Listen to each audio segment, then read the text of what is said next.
Muy buenas a todos y a todas, mi nombre es John Fernández, soy abogado, profesor particular de Derecho y en el vídeo de hoy vamos a comenzar con mi curso gratuito sobre la Ley 39/2015.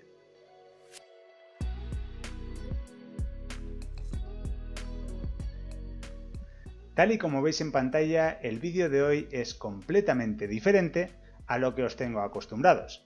A mí me vais a ver en esta pequeña esquina y el grueso, lo principal, va a estar aquí, en la parte grande de la pantalla, donde os voy a compartir el Boletín Oficial del Estado para, en este caso, ver la Ley 39/2015, tal y como os adelantaba en la introducción del vídeo. Bien, ¿cómo vamos a actuar a partir de ahora? Bueno, vamos a seguir en el canal viendo explicaciones, como veíamos hasta ahora, de artículos en concreto en los que los vamos a desgranar para entender bien ese concepto, ya que son artículos que suelen ser muy controvertidos para los opositores.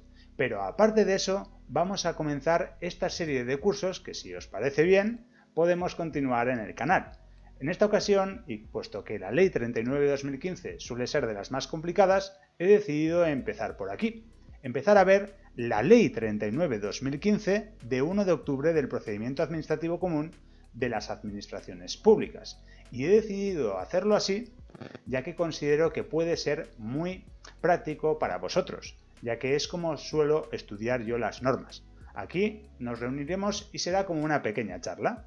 Yo leeré la norma junto con vosotros, porque os lo voy a compartir en pantalla, y voy a actuar también como si fuera un traductor de la misma, ya que, como digo siempre y como lo he explicado en numerosos consejos que os he dado a través de, por ejemplo, el vídeo de 5 consejos para estudiar Derecho, considero que es lo primordial para estudiar Derecho es entenderlo bien. A mí de nada sirve que memoricéis una norma, ya que se os puede olvidar en el examen, ya sea porque estáis estudiando la carrera de Derecho o porque tenéis alguna asignatura de Derecho en alguna carrera o porque estáis opositando. Bien, si nos aprendemos todo de memoria, no va a servir de nada por dos razones. La primera, porque cabe la posibilidad de que al olvidarse una palabra nos olvidemos completamente del resto del párrafo que nos hemos aprendido de memoria, que es lo que me solía pasar a mí. Y la segunda, y la más importante, es que no hemos entendido entonces el porqué de la norma, que creo que es lo esencial, entender el motivo por el cual se ha creado esa norma y el significado de la misma. ¿Y por qué creo que es esencial? ¿Por qué os destaco este segundo punto? Pues básicamente porque la norma puede cambiar el día de mañana y cambiarnos a mitad de una oposición, cambiarnos a mitad de la asignatura de Derecho que sea. Si hemos entendido el por qué motivó el anterior artículo que habíamos estudiado, vamos a entender el cambio. Y eso es lo que quiero que hagáis, entender conmigo todos los artículos. ¿Bien? Como os decía, vamos a empezar con esta ley, pero si tenéis alguna otra, pues me la podéis dejar en los comentarios. Y antes de empezar, os voy a decir, eso sí, lo que aparece justo aquí debajo de mí, que si os gusta este tipo de vídeos, la mejor manera para apoyarme es suscribiros al canal de forma completamente gratuita. Darle me gusta a este vídeo también resulta importantísimo, ya que así entiendo si os puede gustar o preferís que sea otro tipo de vídeos. Activar la campanita, que casi nadie la tiene activa, y ya he hablado con alguno de vosotros de que no os llega la notificación si no, y compartir el vídeo para que juntos podamos ayudar a más gente. Bien, dicho esto, vamos a comenzar ya, sin más preámbulos, con la Ley 39/2015.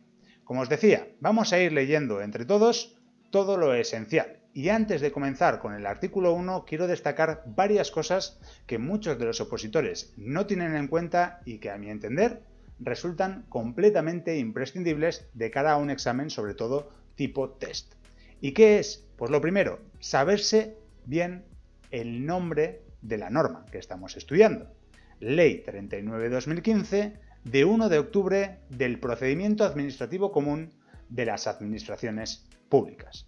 ¿Por qué? Porque, bueno, aparte de que es esencial y que nos lo pueden preguntar tal cual, ¿cómo se llama la norma reguladora del Procedimiento Administrativo Común de las Administraciones Públicas? Tenemos que saber que es la Ley 39/2015 de 1 de octubre, porque viene aquí una fecha. Esta es la fecha en la que la norma se llevó a cabo, en la que se acordó esa norma, pero no es ni la de la entrada en vigor ni la de la publicación. Y estos otros dos datos son también esenciales e importantísimos. Y viene aquí, viene todo en el Boletín Oficial del Estado. Por eso recomiendo siempre perder el miedo a lo que son las leyes y estudiarlo del propio BOE, ya que si lo estudiamos de algún manual puede que este tipo de cuestiones no vengan o hayan quedado desfasadas. Todavía, a día de hoy, que estamos en noviembre de 2021, todavía hay gente que está estudiando la Ley 3092, que como veremos ahora lleva prácticamente 5 años y algo derogada, ¿vale? Entonces, tened cuidado con los manuales, tened cuidado con los apuntes que estáis estudiando y tened cuidado también con los tests que sacáis de internet y cuestiones así, ya que cabe la posibilidad de que esté completamente derogada esa norma o que los apuntes no estén del todo actualizados. Entonces, yo siempre lo que os digo, mirar el propio BOE y mirar la última actualización, ¿vale? En este caso yo tengo puesta aquí en el BOE última actualización que fue el 10 de julio del año 2021. Bien, entonces, revisado que todo está correcto para poder estudiar, vamos al lío. ¿Cuándo se publicó esta norma? Pues ya sabemos que es del 1 de octubre, pero se publicó en el BOE el 2 de octubre de ese mismo año, el 2 de octubre de 2015, por lo que ahora lo primero que tenemos que hacer, si tenemos papel y boli a mano, es apuntarnos esas fechas. El 1 de octubre de 2015 fue cuando se acordó, cuando se llegó al acuerdo, y un día más tarde, el 2 de octubre de 2015, es cuando se publicó en el BOE. El número del BOE tampoco es tan esencial, no lo suelen preguntar tanto, pero bueno, si os lo aprendéis, muchísimo mejor, ¿vale? El BOE fue el número el 236 de ese año. Y una pregunta que suele caer bastante, aunque los opositores piensen que no, es ¿cuándo entró en vigor? Vale, ¿cuándo entró en vigor la norma? Pues aquí nos aparece también, y ojo, cuidado, porque entró en vigor un año más tarde de su publicación. Entró en vigor el 2 de octubre del año 2016. ¿Vale? Por eso os digo que ahora mismo llevamos más de 5 años con esta norma en vigor. Han cambiado cosas, aquí tenemos todas las actualizaciones, cuestión que no vamos a tocar mucho y no os aconsejo cambiarlo, ya que cabe la posibilidad que entonces pongáis, por ejemplo, alguna actualización de hace tiempo y por lo tanto ya se quede guardado así y cuando volváis a entrar en la norma se os quede la actualización anterior. Por lo tanto, esto no lo tocamos. Última actualización que está publicada es el 10 de julio de 2021 y hechos todos estos preámbulos, vamos ya con la norma en concreto. En esta clase he pensado que vamos a ver de los artículos 1 a 8, así que vamos a dirigirnos hacia ello con el título preliminar en primer lugar. Aquí nos van a aparecer una serie de disposiciones generales, como es el objeto de la ley en el artículo 1, el ámbito subjetivo de aplicación y luego ya pasaríamos al título primero. Bien, dicho esto, artículo 1 de la ley, objeto de la ley 39 de 2015, lo leemos y comentamos lo que es más importante y si hace falta, y como os decía, lo intentamos traducir a otras palabras para que os quede claro. Dicho esto, artículo 1.1, la presente ley tiene por objeto regular los requisitos de validez y eficacia de los actos administrativos, ¿vale? Primera cuestión, tiene por objeto regular los requisitos de validez y eficacia de los actos administrativos, el procedimiento administrativo común a todas las administraciones públicas, incluyendo el sancionador y el de reclamación de responsabilidad de las administraciones públicas, y, en tercer lugar, así como los principios a los que se ha de ajustar el ejercicio de la iniciativa legislativa y la potestad reglamentaria. Entonces yo destacaría esas tres cuestiones en el artículo 1.1, sencillitas de entender, pero que no está de más memorizarlas, ¿vale? Entenderlas y memorizarlas. Primera cuestión, tiene por objeto regular los requisitos de validez y eficacia de los actos administrativos. ¿Qué es un acto administrativo? Lo veremos en detalle, pero es cualquier actuación realizada por una administración pública. ¿Bien? Luego, el procedimiento administrativo que va a ser común a todas las administraciones públicas. Y ahí se va a incluir el procedimiento sancionador, es decir, cuando nos ponen una multa, y también se va a incluir el de reclamación de responsabilidad de las administraciones públicas. ¿Qué quiere decir Esto último, pues bueno, una reclamación de responsabilidad de las administraciones públicas, pues puede ser la reclamación de responsabilidad patrimonial de las administraciones públicas, que sería, que yo siempre pongo este ejemplo y siempre suele ser bastante útil a todos los alumnos a los que he enseñado esta ley, que es cuando nos caemos con una alcantarilla. Imagínate, vas por la calle tranquilamente y hay una alcantarilla puesta en mal estado y te tropiezas, te rompes una pierna. Pues ahí hay que demandar a la administración para decir, oye, mira, ha pasado esto, esto es tu competencia, yo me he hecho daño como consecuencia de que tú no has actuado bien y por lo tanto me tendrás que indemnizar, ¿vale? Entonces, todo ese procedimiento va a estar aquí, común a todas las administraciones públicas, y así como los principios a los que se ha de ajustar el ejercicio de la iniciativa legislativa y la potestad reglamentaria.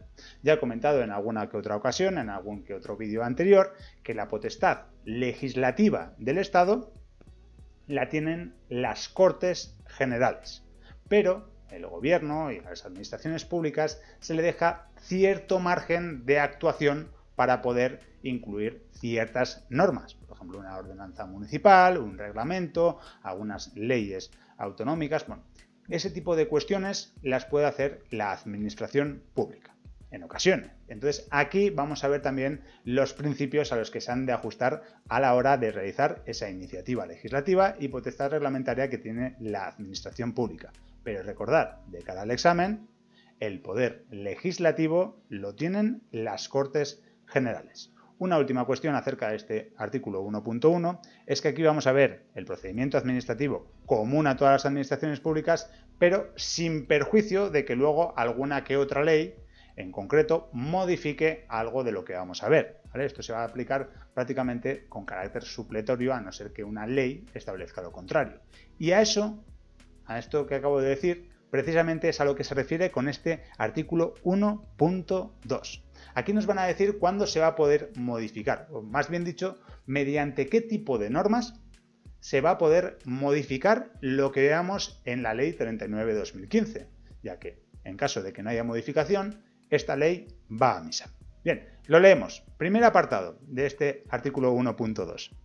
Solo mediante ley, y esto lo dejo aquí subrayado, solo mediante ley, cuando resulte eficaz, proporcionado y necesario para la consecución de los fines propios del procedimiento y de manera motivada, ahora vamos con ello, podrán incluirse trámites adicionales o distintos a los contemplados en esta ley. Es decir, si por lo que sea una administración pública quiere hacer algún trámite adicional o distinto a lo contemplado en esta Ley 39/2015, tiene que haber una norma con rango legal, es decir, una ley que le permita hacerlo.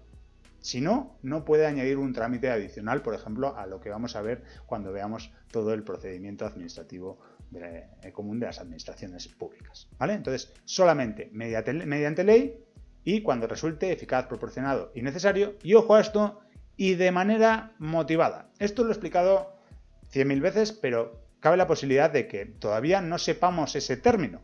Entonces, como es una clase introductoria a toda esta ley, lo voy a explicar de manera motivada, apuntarlo por si acaso, significa de manera justificada, ¿vale? Aquí en caso de que nos digan motivación, motivada, lo que sea, es justificación, justificada, lo traducimos a ese término. Lo vamos a ver en una infinidad de ocasiones en esta y otras leyes, así que cuanto antes lo sepamos, mejor.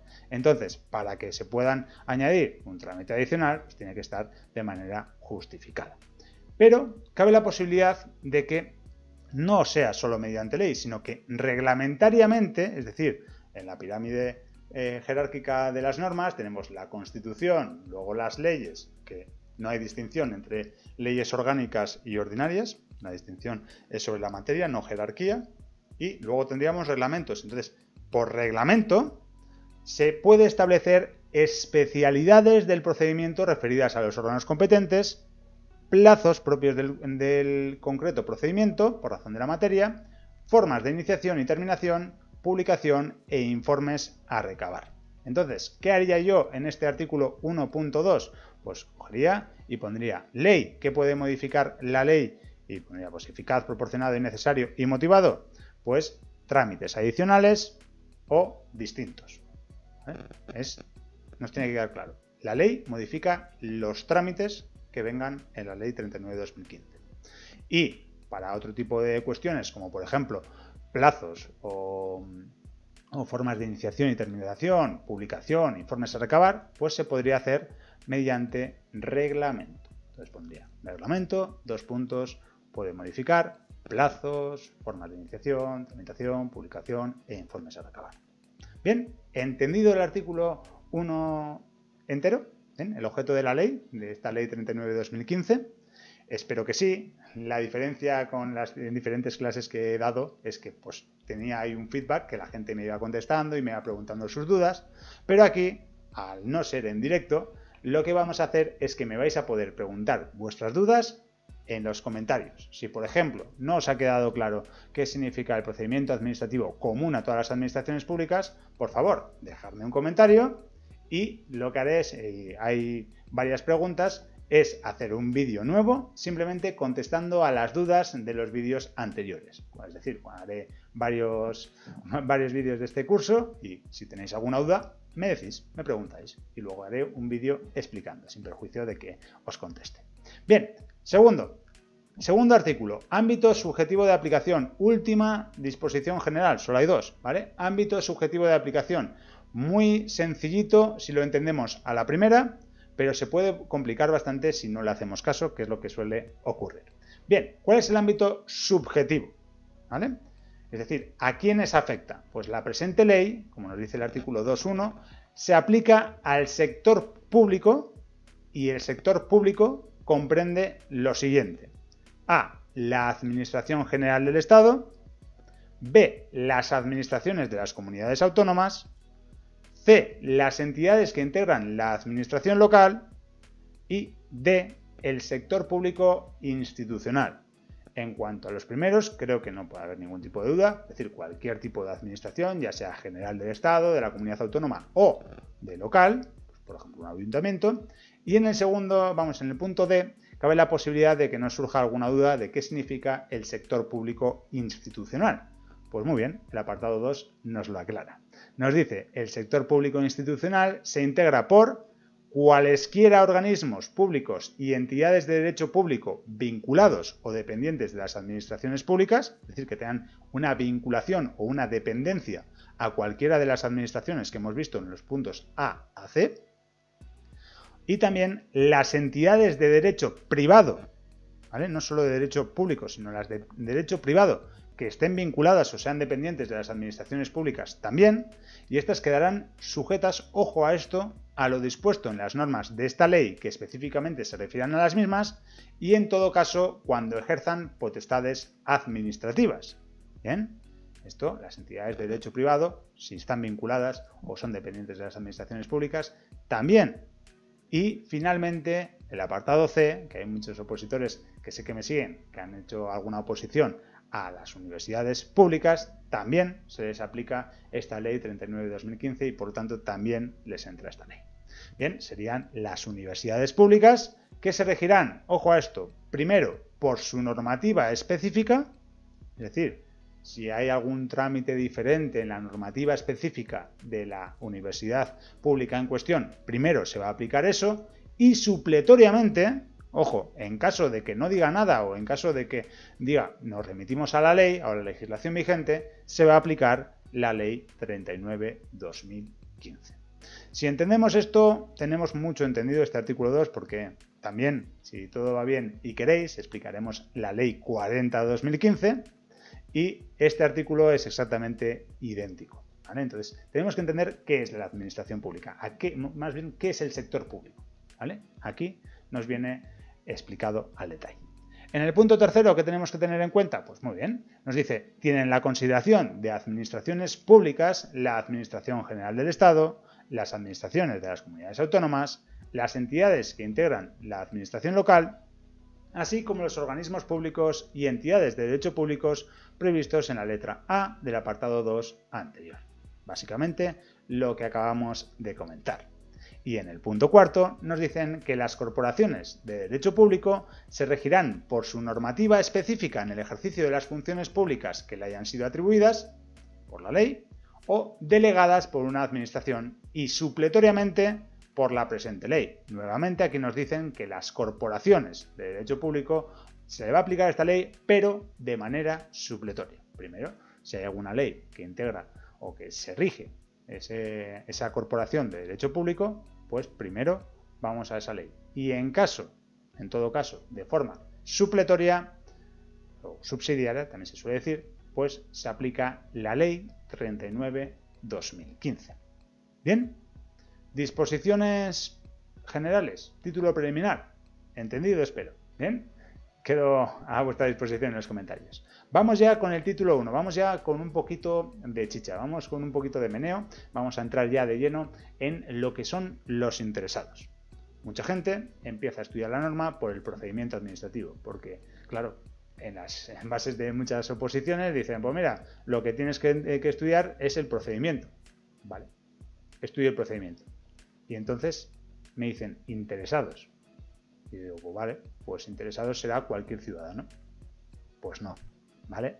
Aquí nos van a explicar en el artículo 3 y siguientes, vamos, en este título primero, nos van a explicar qué son los interesados, o qué debemos entender más bien como interesados en el procedimiento administrativo.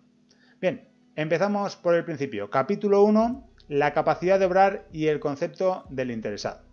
Vemos el artículo 3, capacidad de obrar. ¿Qué significa capacidad de obrar? Vale, pues básicamente, antes de entrar a leer el artículo, os voy a explicar un par de cuestiones.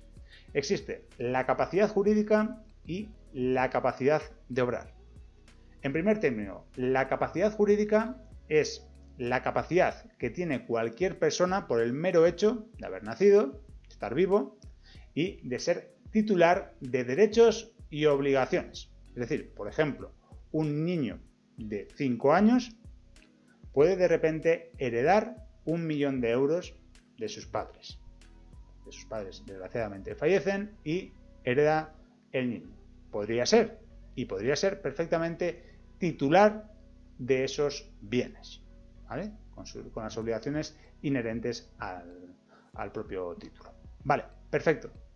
Pero no tiene todavía la capacidad de obrar, que es la que se adquiere a los 18 años o a los 16 de manera anticipada cuando se emancipan. Es decir, sería la capacidad de obrar, lo podríamos traducir a la capacidad que tienen las personas de poder administrar los bienes y obligaciones que son titulares mediante la capacidad jurídica. Es decir, el niño de 5 años pues va a tener que esperar, por ejemplo, hasta los 18 para poder administrar esos bienes. ¿Por qué se hace eso? Porque sí, obviamente, puede que un niño tenga 1 millón de euros y puede que ese niño se gaste el 1 millón de euros en chuches porque es lo que más feliz le hace o cree que es lo que más feliz le hace en ese determinado momento. Porque todavía no tiene un raciocinio suficiente como para poder administrar esos bienes. Vale, entonces, entendida esta pequeña explicación de qué es la capacidad jurídica y qué es la capacidad de obrar, nos van a explicar ahora mismo qué se entiende por capacidad de obrar a efectos de la Ley 39/2015.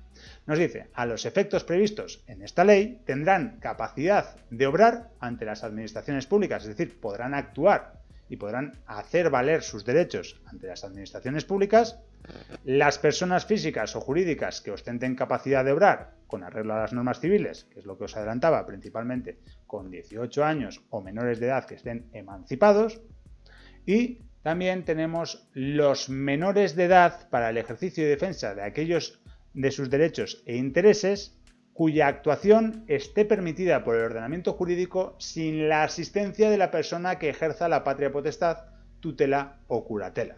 Es decir, que si, por ejemplo, la norma civil o las normas por las que se regulan todo este tipo de procedimientos, que normalmente son las normas civiles, dejan libertad al menor de edad para que pueda administrar sus bienes en determinado momento sin necesidad de apoyarse de ninguna ayuda, es decir, sin necesidad de que tenga ningún tipo de representación de ninguna otra parte, pues cabe la posibilidad en ese caso, en ese determinado caso, que pueda actuar ante las administraciones públicas sin necesidad de ello. Es decir, por su mera cuenta, ¿vale? Que tenga ya capacidad de obrar adquirida en ese preciso momento, ¿vale? Sin que tenga que ejercer la patria potestad, tutela o curatela nadie por él. Y se exceptuaría en este supuesto los menores incapacitados cuando la extensión de la incapacitación afecte al ejercicio y defensa de los derechos o intereses de que se trate, ¿vale? Otra cosa que, bueno, no os lo había aclarado en el punto A, pero para eso estamos aquí, es que precisamente, en principio, cuando una persona adquiere la mayoría de edad de 18 años, ya sabemos que en España son 18 años, en principio tiene la capacidad de obrar, y digo en principio porque cabe la posibilidad de que se le incapacite porque se considere que no ha adquirido ese raciocinio o porque tiene algún tipo de minusvalía o algo que le afecta, que le impide desarrollar esa capacidad de raciocinio necesaria para poder administrar sus bienes. Entonces, para eso cabe la incapacitación. Entonces, en caso de que, además de menor, sea incapacitado, pues cabe la posibilidad de lo que hemos visto en el punto B no se aplique, ¿vale? Que no tenga esa capacidad de obrar necesaria. Y luego en el punto C nos dice que cuando la ley así lo declare, los grupos afectados, las uniones y entidades sin personalidad jurídica y los patrimonios independientes o autónomos también pueden tener la capacidad de obrar necesaria para actuar ante las administraciones públicas. Bien, entendida la capacidad de obrar, igual es un poquito más extenso la explicación que yo doy, pero bueno, entiendo que hay gente que igual jamás ha visto nada de esto y por eso quiero explicarlo más al detalle. Bien, entendida la capacidad de obrar, vamos con algo que resulta todavía más interesante, que sería el artículo 4, el relativo al concepto de interesado. Como os digo, cualquier persona que actúa en el procedimiento administrativo no es interesado. Os pongo un ejemplo que lo voy a repetir cuando hablemos del procedimiento administrativo, pero os lo pongo desde ya para que nos quede claro. Imaginemos que nosotros vamos por la calle y vemos un coche mal aparcado. Lo vemos un día, decimos, bueno, pues no pasa nada, este está mal aparcado aquí, pues bueno, me puedo pasar por la otra acera. Lo vemos otro día y al de una semana ya decimos, pues mira, ya estoy harto, llamo a la policía y que se lleven al coche o que le multen. Vale, en este caso no seríamos interesados. ¿Por qué? Porque no cumplimos los requisitos que nos dice el artículo 4. En este caso simplemente denunciaríamos un hecho, pero no por el mero hecho de denunciarlo nos convertimos en interesados, porque no tenemos un interés, valga la redundancia, un interés legítimo. Eso es lo clave, ¿vale? Vemos el artículo 4 y así lo entenderéis mejor. Nos dice, se considera interesados en el procedimiento administrativo a quienes lo promuevan como titulares de derechos o intereses legítimos individuales o colectivos. Pues yo promuevo un acto. Por ejemplo, pues quiero pedir una beca, ¿vale? Entonces yo lo promuevo y digo, pues mira, pues quiero pedir esta beca. O yo me he caído con la alcantarilla. ¿Vale? Yo me he caído con la alcantarilla y digo, pues mira, quiero que me indemnicen porque me he caído con la alcantarilla. ¿Vale? Vale. Más los que, sin haber iniciado el procedimiento, porque la iniciación sea de oficio o porque lo haya interesado cualquier otra persona con interés legítimo, tengan derecho que puedan resultar afectados por la decisión que el mismo se adopte. ¿Vale? Pues por ejemplo, de repente el vecino de unas tierras que tenemos, pues interesa que sus tierras se extiendan porque dice que está mal puesto en el catastro. Pues no hemos iniciado nosotros el procedimiento, pero nos puede afectar y por lo tanto se extiende. ¿Vale? Se extiende a nosotros y se nos considera interesados. Más, aquellos cuyos intereses legítimos, individuales o colectivos puedan resultar afectados por la resolución y se personen en el procedimiento en tanto no haya recaído resolución definitiva. Esto importante, es decir, que se personen en ese procedimiento porque pueden tener algún tipo de interés legítimo. Bien, esos serían únicamente los que se pueden considerar interesados a efectos de la Ley 39/2015, salvo las aclaraciones que os voy a decir ahora. Las asociaciones y organizaciones representativas de intereses económicos y sociales también pueden ser titulares de intereses legítimos colectivos en los términos que establezca una ley. Y finalmente, cuando la condición de interesado derivase de alguna relación jurídica transmisible, el derechohabiente sucederá en tal condición cualquiera que sea el estado del procedimiento. ¿A qué hacemos referencia con esto? Pues básicamente que si yo, por ejemplo, compro una casa, si el dueño de la anterior casa tenía algún derecho pues, de reclamación de algún tipo a la administración por el mero hecho de tener esa casa, pues yo al comprar la casa me convierto en interesado en ese procedimiento.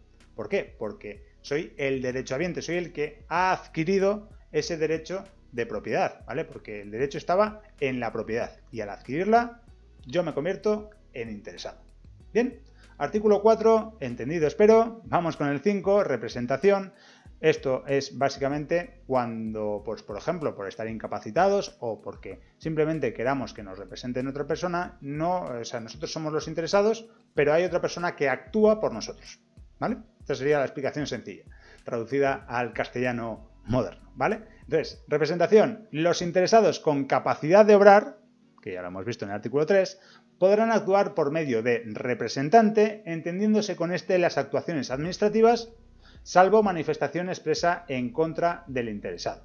Es decir, que si actúan, ojo a esto porque es pregunta de examen y es muy importante, si actúan los representantes, o sea, si hay un representante que va con mi poder y actúa ante la administración pública, a mí ya no me van a notificar nada. A partir de ese momento se lo van a notificar a mi representante, a no ser que yo me oponga expresamente a ello. ¿Vale? A no ser que yo me oponga expresamente a ello. En el punto 2 nos dice que las personas físicas con capacidad de obrar y las personas jurídicas también, siempre que ello esté previsto en sus estatutos, podrán actuar en representación de otras ante las administraciones públicas. Es decir, que las personas físicas o las jurídicas pueden tener un representante, siempre que esté permitido, ¿vale? Esté previsto en los estatutos, por ejemplo, de la persona jurídica. La diferencia entre persona física y persona jurídica, pues yo, una persona normal o un ciudadano normal, somos personas físicas y las personas jurídicas serían las empresas, ¿vale? Entonces, en este caso, las empresas, pues tendría que estar en los estatutos de esa persona jurídica previsto que cabe la posibilidad, o que quepa la posibilidad, mejor dicho, de que actúen con un representante. Dicho esto, en el apartado tercero nos dice que para formular solicitudes, presentar declaraciones responsables o comunicaciones, interponer recursos, desistir de acciones y renunciar a derechos en nombre de otra persona, deberá acreditarse la representación. Es decir, tendremos que llevar pues, un formulario relleno o haberlo hecho por internet, cualquier cuestión, ya veremos cómo se puede hacer, que normalmente se va a hacer mediante un procedimiento APUZ acta, ya os lo voy adelantando, pero vamos, básicamente habrá que acreditar esa representación, habrá que enseñar que tenemos ese derecho, que nos han dado esa autorización para poder representar a esa otra persona. En cambio, para lo demás, para los actos y gestiones de mero trámite, si yo presento algo por otra persona, vamos, en nombre de otra persona, se va a presumir aquella representación sin tener que acreditarla. Más tarde nos podrían decir, oye, mira, preséntalo que no tenemos nada. Pero bueno, eso sería únicamente para los actos y gestiones de mero trámite. En cuanto al punto cuarto, muy sencillito, la representación podrá acreditarse mediante cualquier medio válido en derecho, ¿vale?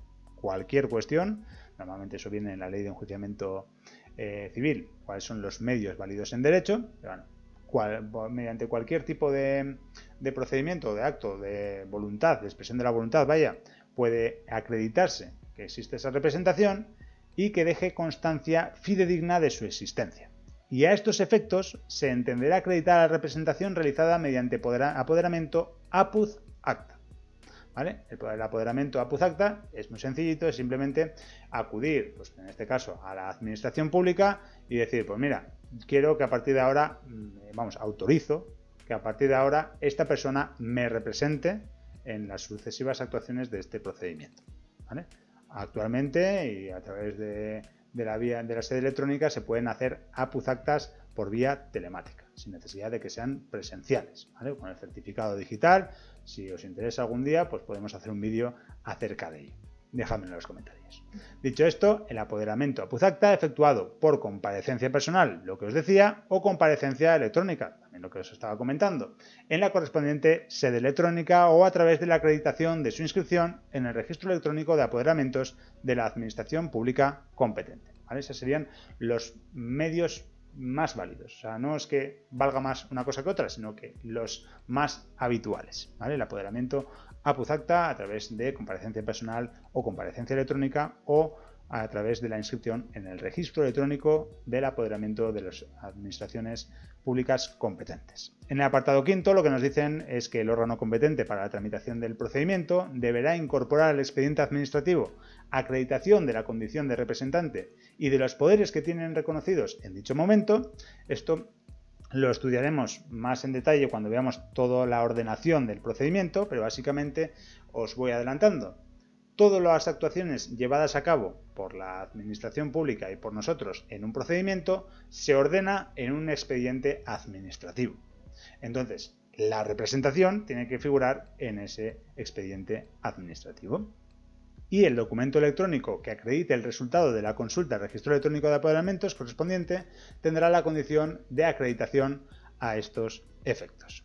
En cuanto al punto sexto, lo que nos dicen es que la falta o insuficiente acreditación de la representación, ojo a esto, porque es importante, lo subrayamos, no impedirá que se tenga por realizado el acto de que se trate, siempre que se aporte aquella o se subsane el defecto dentro del plazo de 10 días. Empezamos con los plazos. Hemos empezado prontito. Artículo 5. Los plazos, os lo informo desde ya, suele ser lo más importante de todas las leyes. ¿Por qué? Porque es lo más susceptible de ser preguntado. ¿Qué nos cuesta a la hora de hacer un test? Como vamos a los examinadores de las oposiciones o a los profesores de universidad, ¿qué les cuesta poner como pregunta un plazo? Absolutamente nada. Es lo más sencillo de hacer. Por lo tanto, tenemos que aprendernos todos los plazos. Ya tenía pensado hacer un vídeo de todos los plazos de la Ley 39 de 2015, dejádmelo en los comentarios si os parece buena idea. Pero es que hay que aprenderlo. Hay que intentar aprenderse todos los plazos, ¿vale? Entonces, aquí que nos dice que si, por ejemplo, nosotros como representantes de otra persona interponemos algún procedimiento administrativo, algún acto, pues algunas alegaciones, por ejemplo. Yo tengo algún cliente de la abogacía, pues que viene, le han multado y pongo yo las alegaciones en su nombre. Pues van a entender, vamos, que se ha realizado correctamente, pero siempre y cuando lo subsane dentro del plazo de 10 días. ¿Vale? Y este plazo lo tiene que conceder al efecto del órgano administrativo o de un plazo superior cuando las circunstancias del caso así lo requieran, es decir, que podrían ampliar ese plazo de subsanación. Pero en todo caso tendríamos que subsanarlo. En caso de que no lo subsanáramos, pues se entendería que nosotros no tenemos esa representación. Bien, importante esto de los plazos e importante este punto sexto del artículo 5. Dicho esto, último apartado, apartado séptimo, nos dice: las administraciones públicas podrán habilitar con carácter general o específico a personas físicas o jurídicas autorizadas para la realización de determinadas transacciones electrónicas en representación de los interesados. Dicha habilitación deberá especificar las condiciones y obligaciones a las que se comprometen los que así adquieran la condición de representantes y determinará la presunción de validez de la representación, salvo que la normativa, ojo a esto, de aplicación prevea otra cosa. Es decir, que la propia administración pública puede autorizar a determinada gente para que presente en nombre de otras ciertas, pues, por ejemplo, transacciones electrónicas. ¿Vale? Y finalmente lo que nos dicen es que las administraciones públicas podrán requerir, ojo, lo que os decía al principio, en cualquier momento la acreditación de dicha representación.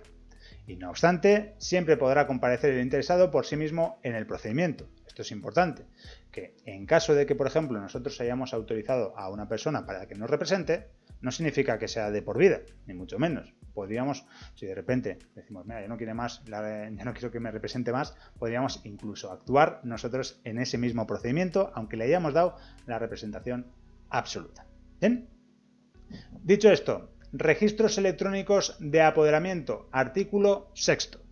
La Administración General del Estado, las comunidades autónomas y las entidades locales, que serán los tipos de administraciones públicas que habíamos visto en el apartado, en el artículo 1, van a disponer de un registro electrónico general de apoderamientos en el que deberán inscribirse al menos los de carácter general otorgados a Puzacta, presencial o electrónicamente, por quien ostente la condición de interesado en un procedimiento administrativo a favor del representante para actuar en su nombre ante las administraciones públicas. Traducido al castellano, que las administraciones públicas van a tener al menos un registro electrónico general de apoderamientos en el que se pondrán, por lo menos, los de carácter general otorgados a Puzacta, ¿vale? Ya sea presencial o electrónicamente. Y también deberá constar el bastanteo realizado del poder. En el ámbito estatal, este registro será el registro electrónico de apoderamientos de la Administración General del Estado.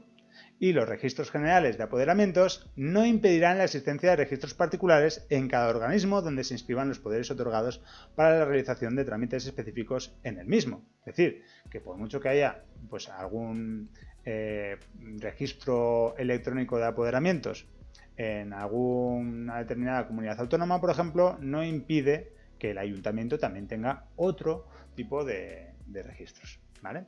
Eso es importante. Y cada organismo podrá disponer de su propio registro electrónico de apoderamientos, lo que decimos, ¿vale?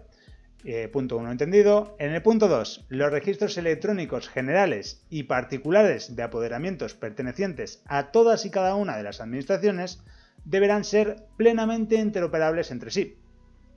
¿Qué significa eso? Que van a estar conectados unos registros electrónicos con otros, para que cualquiera, teniendo un poder para ello, ¿vale? Cualquier funcionario, pero que esté autorizado para ello, pueda consultar si existe un tipo de apoderamiento a Puzacta o no existe. ¿Bien? De modo que se garantice su interconexión, lo que os decía, compatibilidad informática, así como la transmisión telemática de las solicitudes, escritos y comunicaciones que se incorporen a los mismos, a esos registros. Además de ello, nos dice que los registros electrónicos generales y particulares de apoderamientos van a permitir comprobar válidamente la representación de quienes actúen ante las administraciones públicas en nombre de un tercero mediante la consulta, ¿vale?, mirando a otros registros administrativos similares al registro mercantil de la propiedad y a los protocolos notariales. Es decir, para saber si existe, pues, por ejemplo, un poder general para poder actuar ante las administraciones públicas, ¿vale? Esto se suele otorgar así a nosotros, a los profesionales de la abogacía, pues los clientes usualmente nos suelen otorgar este tipo de poderes generales. Además nos dice que los registros mercantiles de la propiedad y de los protocolos notariales serán interoperables con los registros electrónicos generales y particulares de apoderamiento. Es decir, que todo, nos quedamos con la idea del apartado 2, todo tiene que estar conectado entre sí, todos estos registros. ¿Bien? Punto tercero, los asientos que se realicen en los registros electrónicos generales y particulares de apoderamientos deberán contener al menos la siguiente información. Pregunta de examen. Apuntarlo. Pregunta de examen. ¿Cuál es la información que tiene que tener esos registros electrónicos generales y particulares? Muy sencillito, pero pregunta de examen. A. Nombre y apellidos o la denominación de la razón social, documento nacional de identidad, número de identificación fiscal o documento equivalente del poderdante. ¿Quién es el poderdante? Pues poderdante es el que da el poder, ¿vale? Poder da. Poderdante. Entonces, toda la información acerca del que da el poder, nombre y apellidos o denominación de razón social, DNI, NIF o documento equivalente del apoderado, es decir, de quien recibe el poder, fecha de inscripción del poder, periodo de tiempo por el cual se otorga el poder y tipo de poder según las facultades que se otorga, ¿vale? Si es general o específico para un determinado procedimiento. ¿Bien? En el apartado cuarto nos dice que los poderes que se inscriban en los registros electrónicos generales y particulares de apoderamientos deberán corresponder a alguna de las siguientes tipologías. Seguimos con preguntas de examen. Todo lo que son listados es muy fácil de preguntar. Entonces, ¿cuáles son las tipologías de los apoderamientos? Pues hay un poder general para que el apoderado pueda actuar en nombre del poderdante en cualquier actuación administrativa y ante cualquier administración, es lo que os digo, un poder general de actuación. Luego tenemos un poder para que el apoderado pueda actuar en nombre del poderdante en cualquier actuación administrativa, pero ante una administración u organismo concreto, por ejemplo, ante un ayuntamiento o ante la Diputación de X provincia. Y luego tenemos un poder para que el apoderado pueda actuar en nombre del poderdante únicamente para la realización de determinados trámites especificados en el poder. ¿Vale? Pues, por ejemplo, para un procedimiento administrativo en concreto o para una determinada actuación en concreto, para poder presentar cierta documentación. Por ejemplo, yo ahora mismo estoy residiendo en Salamanca, ¿vale? En Salamanca ahora mismo, en la Junta de Castilla y León, nos hacen ir con una autorización firmada por nuestro cliente para poder presentar cualquier escrito, para presentarlo, sea de la categoría que sea, pero nos hacen ir ya con la autorización y, por ejemplo, podría ser este punto C, pues una autorización en la cual nuestro cliente nos diga, oye, podemos, o sea, esta persona, John Fernández, puede presentar este escrito en mi nombre, ¿vale? En nombre del cliente. Entonces, importante esto. Cuando nos ponga párrafo anulado, pasamos de ello, pero por eso mismo es muy importante lo que os decía al principio de la clase, que lo estudiemos del Boletín Oficial del Estado. Que, bueno, queremos imprimirlo y queremos leerlo porque nos gusta más leerlo en papel. Vale, perfecto, pero de vez en cuando consultarlo. De vez en cuando consultar el BOE, las últimas actualizaciones, a ver si ha cambiado algo. Ya que si no podemos tener un problema. Nos lo pueden preguntar algo que ahora mismo, por ejemplo, en este caso, ha sido anulado y nosotros por estudiar de apuntes antiguos, pues nos lo comemos con patatas. ¿Vale? Entonces, pasamos de ello y nos dice que cada comunidad autónoma aprobará los modelos de poderes inscribibles en el registro cuando se circunscriba a actuaciones ante su respectiva administración. Es decir, que cada comunidad autónoma va a aprobar el tipo de modelos de poderes que se van a poder llevar a cabo. En el apartado quinto nos dice que el apoderamiento apuz acta, que os comentaba hace un momento, se va a otorgar mediante comparecencia electrónica en la correspondiente sede electrónica haciendo uso de los sistemas de firma electrónica previstos en esta ley, o bien mediante comparecencia personal en las oficinas de asistencia en materia de registros. Una de las cuestiones que también me gustaría destacar desde el principio en esta primera videoclase del curso que os quiero dar de la Ley 39 de 2015 es precisamente esa. Esta ley surge, como hemos visto, se acuerda en el año 2015, entra en vigor en 2016, pero lo que pretende es acabar con el papel en la administración pública. O sea, lo que le interesaba al legislador en ese momento era que todo, a partir de ahora, se digitalice, se haga por vía electrónica, que no haya más papel, que tú puedas presentar cualquier trámite con el certificado digital que tengo aquí, vamos, el certificado electrónico. ¿Vale? Entonces, precisamente nos dice siempre, ahora en el apartado quinto en concreto, el apoderamiento apuz acta se otorga comparecencia electrónica, en primer lugar. Lo van a intentar hacer siempre así. Y si no ya, como hay mucha gente que obviamente no tiene las posibilidades de acceder a Internet tan fácil, ya sea porque simplemente no tienen la capacidad o tienen mucha edad o no tienen los medios económicos suficientes para tener un ordenador y conexión a Internet en todo momento, ¿vale? Pues para eso siguen siguen dando la posibilidad de comparecer personalmente en las oficinas de asistencia en materia de registros.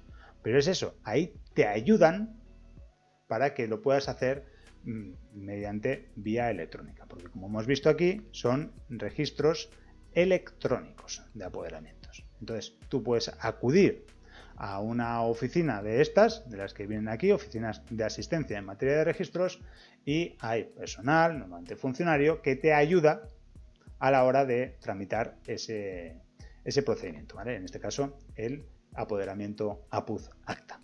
En cuanto al punto sexto, los poderes inscritos en el registro tendrán una validez determinada máxima de 5 años, ¿vale?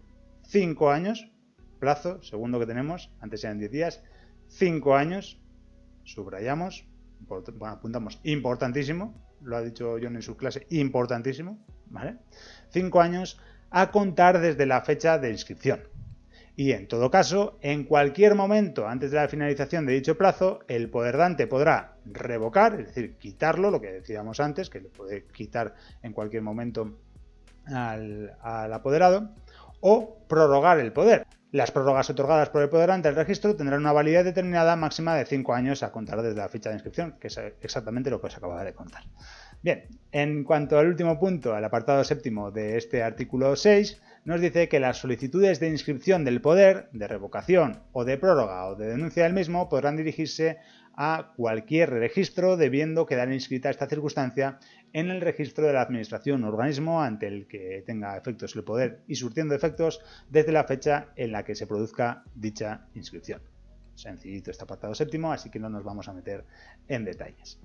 Lo que sí nos vamos a meter un poquito es con la pluralidad de interesados. Artículo séptimo, ya vamos terminando esta videoclase de hoy, esta clase introductoria al curso de la Ley 39 de 2015, y vemos el artículo séptimo que nos dice pluralidad de los interesados, que cuando en una solicitud, escrito o comunicación figuren varios interesados, las actuaciones a que den lugar se efectuarán con el representante o el interesado que expresamente hayan señalado, y en su defecto, importante pregunta de examen, lo volvemos a subrayar, con el que figure en primer término.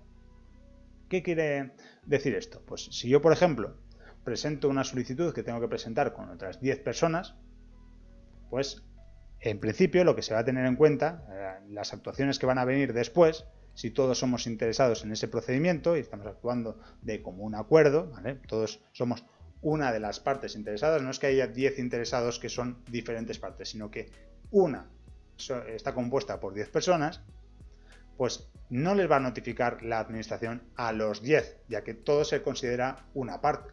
Entonces, se le va a notificar en primer lugar al representante o al interesado que expresamente hayan señalado en el escrito pues, que corresponda, y en su defecto, si no han señalado a nadie, se va a entender las sucesivas comunicaciones con el que figure en primer término. Es decir, que si yo, por ejemplo, me he puesto John Fernández el primero y luego he puesto a los demás, a mí se me va a notificar el resto de actuaciones.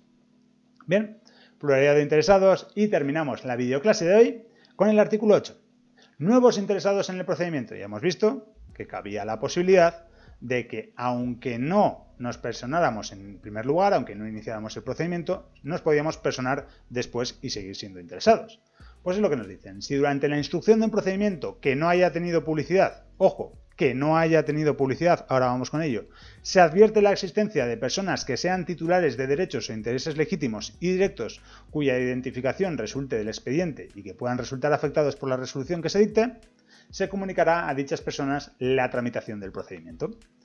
¿Qué viene a decir esto? Pues mira, que si por ejemplo ha salido una oposición que se ha publicado en el BOE, que se ha publicado en el boletín de la comunidad autónoma, donde sea, ¿vale? En cualquier diario oficial ha tenido publicidad, pues si alguien no se ha apuntado, mala suerte.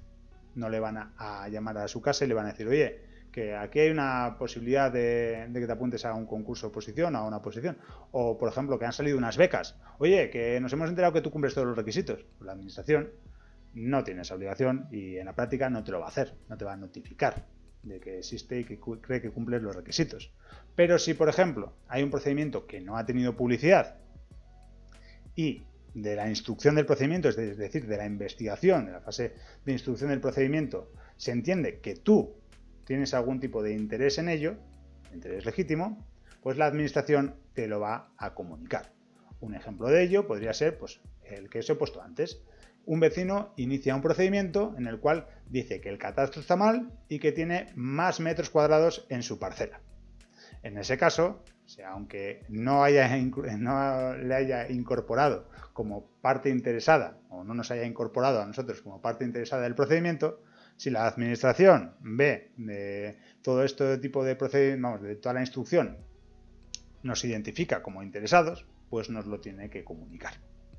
Bien, esa sería hasta el artículo 8. ¿Qué hemos visto hoy? Pues hemos visto una pequeña introducción de la Ley 39 de 2015, hemos visto el título preliminar y hemos visto el primer capítulo del título 1. De momento, artículos 1 a 8. Ahora es cuando os toca a vosotros. Ahora lo que me gustaría es sobre todo que abajo en los comentarios me digáis qué os parece este tipo de clases, si os gusta así, si simplemente queréis que siga como venía haciéndolo hasta ahora y explique artículos en concreto, si os parece que este tipo de clases son prácticas o no. Me gustaría saber vuestra opinión y por favor que lo comentéis ahí debajo. Y, como siempre digo, si os gusta este tipo de contenido, la mejor manera de apoyarme es la que veis aquí debajo, que os la repito una vez más, es suscribiros al canal para no perderos absolutamente nada, así como activar la campanita para que YouTube os avise de las notificaciones. También compartir el vídeo para ayudar a más gente y darle un me gusta para hacerme saber que realmente os ha gustado este tipo de explicaciones. Y sin más dilación, si todo va bien y os ha gustado este vídeo, nos vemos la semana que viene con la segunda parte de este curso de la Ley 39 de 2015. ¡Hasta la próxima!